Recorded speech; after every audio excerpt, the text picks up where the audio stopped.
ഞാൻ ഒരിക്കൽ ബസ്സിൽ ഇങ്ങനെ കോഴിക്കോട് എന്തോ ഒരു പരിപാടിക്ക് പോയിട്ട് നാട്ടിക്ക് മടങ്ങുകയാണ്. അപ്പൊ അങ്ങാടിപ്പുറത്തേക്ക് ബസ് കയറിയിട്ട് ബസ്സിൽ ഇങ്ങനെ ഇരുന്നപ്പോ എന്റെ തൊട്ടടുത്ത് ഒരാൾ വന്നിരുന്നു. അത്യാവശ്യം തടിമണ്ണൊക്കെ ഉണ്ടായിട്ട് നല്ല വെള്ളത്തുണിയും വെള്ളക്കുപ്പായൊക്കെ ഇട്ടിട്ടുള്ള നല്ലൊരു മനുഷ്യൻ, കണ്ടാൽ നല്ലൊരു തഖ്വി ഈമാനൊക്കെ ഉള്ള നല്ലൊരു മനുഷ്യൻ വന്നിരുന്നു. എന്നിട്ട് അയാൾ എന്നോട് ഇങ്ങനെ സംസാരിച്ചു, നിങ്ങൾ എവിടെയെന്ന് ചോദിച്ചു. ഞാൻ പറഞ്ഞു കൊളത്തൂരാണ് പറഞ്ഞു. അപ്പൊ എന്നോട് മുമ്പ് ചോദിച്ചു, കൊളത്തൂർ ഇപ്പൊ ദർസുണ്ടോ ചോദിച്ചു. അതിന് ഞാൻ പറഞ്ഞു ഇല്ല പറഞ്ഞു. അന്ന് ദർസില്ല, ഇപ്പൊ ദർസുണ്ട് കേട്ടോ, ഈ പറയണ സമയത്ത് ദർസില്ല. ദർസുണ്ടോ ചോദിച്ചു, ഇല്ല പറഞ്ഞു. അതിൽ മുമ്പ് പറഞ്ഞു ഇപ്പൊ അതിന് എവിടെയും ദർസില്ല. ഞാൻ എന്റെ നാട്ടിലെ പള്ളിക്കത്തെ പിന്നെ സെക്രട്ടറി പ്രസിഡന്റ് എന്താ പറഞ്ഞതെന്ന് എനിക്ക് ഓർമ്മയില്ല, എന്തായാലും പള്ളിന്റെ ആളാണ്.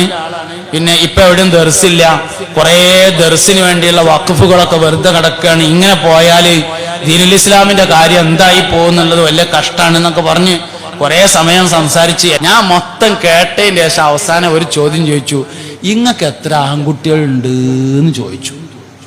ആകെ അതന്നെ ചോദിച്ചിട്ടുള്ളൂ.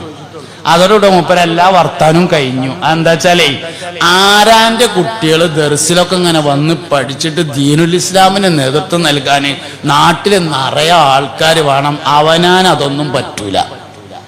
നിങ്ങളെ കുട്ടികൾ, എനിക്ക് 3 ആൺകുട്ടികളുണ്ട് പറഞ്ഞു. ഓലെന്താ കാട്ടണമെന്ന് ചോദിച്ചു. ഒരാൾ അക്കരമയാണ്, ഒരാൾ ഇക്കരമയാണ്, ഒരാൾ നടുവിലുമാണ്. നാട്ടുകാർ കുട്ടികൾ ഇങ്ങനെ ഓതാൻ പോകണം, ദീനുൽ ഇസ്ലാമിന് നേതൃത്വം കൊടുക്കാൻ ആൾക്കാർ ഇങ്ങനെ വേണം. സമ്പന്നനായ വാപ്പാന്റെ കുട്ടി മോലേരായാൽ ദീനുൽ ഇസ്ലാമിന് വലിയ ഇസ്സത്ത് തന്നെയാണ്. എന്താ കുഴപ്പമുള്ളത്? നട്ടല് നിർത്തി പിടിച്ചിട്ട് വർത്താനം പറയാൻ പറ്റും.